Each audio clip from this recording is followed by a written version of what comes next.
What's going to happen on the other side? That's where the changing of the guard occurs. For the unknown soldier.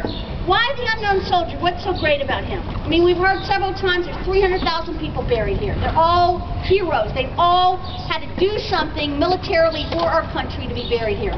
Why? You got your hand up. No one knows who he is. Or she. Exactly. Not only did they die for their country, but they can't even go home. So we want to honor them.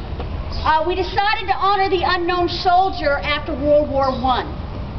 Because we didn't think anything could be any worse than World War I. It was a world war if that was going to be it. But let me ask you, what war in our history do you think had the most? And I know you guys don't know a lot of American history. Vietnam. Casualties? Yeah. Civil War? Yeah, I did mention, yes. Civil War, we lost 600,000. I'll just give you numbers here.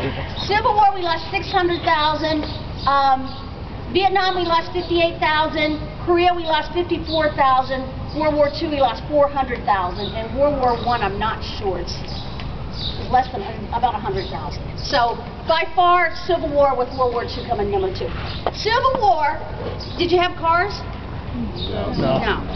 So you didn't have a driver's license.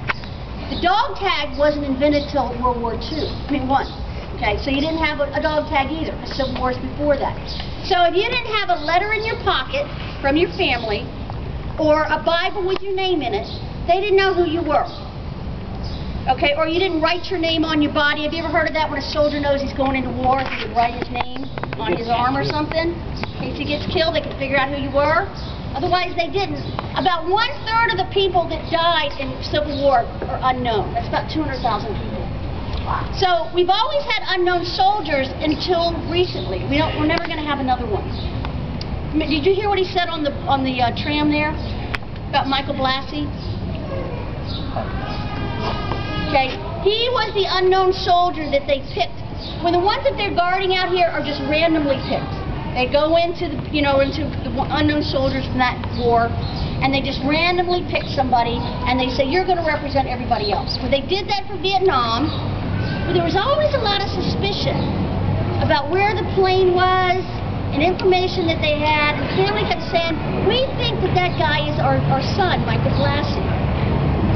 So, I believe it was in the 80s, they finally took him out of the unknown place over here. They did some DNA testing, and they realized, sure it is, it's Michael Blassie. So now he has a name, so is he an unknown soldier? No. So again, they sent him home to be buried back home.